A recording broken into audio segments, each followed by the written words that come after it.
السلام علیکم ټولو کتونکو ته زما کرن خان لخوا سلامونه. په دغه تیرو ورځو کې چې کومه ناخوشګواره واقعه راغله په دې باندې ټول ولس خفه ټول ولس په د غم او غصې اظهار کړی دی او د خپل هنرمند سره ولاړو د خپل هنرمندانو سره ولاړو. نو زه د هنرمند په حیث باندې چونکې دغه واقعه زما د ملګرو سره راغلی وه زه د ټولو ډېره زیاته مننه کوم او دا خو ما ویلي هم دي چې بس مونږ پروګرام کوو موسیقي هم کوله او ناڅاپه د دغه تاڼې ایسچو ورسره ملګري راغلل او هغوی داسې لوکوټي سرتیزي وکړله نو سب د موسیقۍ آلات یې ځمکې له راواچول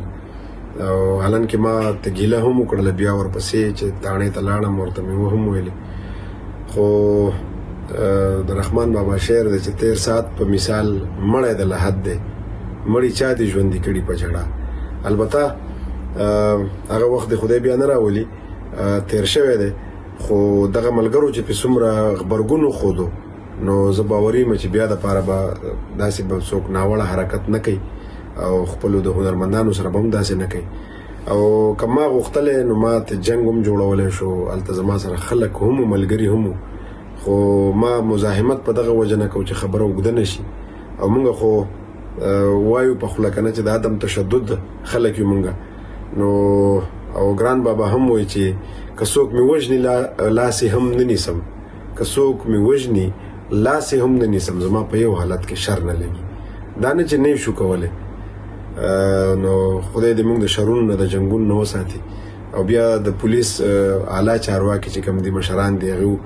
ما ته ډاډ راکړه چې مونږ به ستاسو دغه سامان هم ځای په ځای کوو او بیا دپاره به داسې بدې پیښې نه کوشش کوو چې زمونږ ملګري ځان وساتي.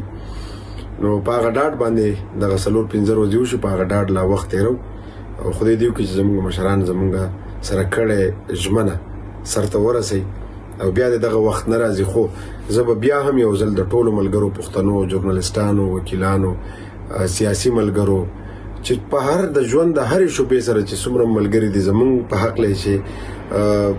2 کرښې هم لیکلي دي زمونږ په سر ودرېدلي دي زه د ټولو مننه کوم او بیا دې خدای داسې وخت نه راولي د داسې بد وخت نه دې خدای ټول وساتي وطن دې په امني او مینه دې خوره شي مونږ به د مینې خبره کوو په ځان باندې د عبید صاحب شعر دی چې په خپل کړي ستم مې پاتې راوستې جانانه چې زړه دې راله خوب کو نو درمان مې درته وي نو مونږ به کوشش کوو چې په کړو ستمونو دغه خلک پاتې راشي او صبر وکړو د خیر سره مننه ستاسو ټول.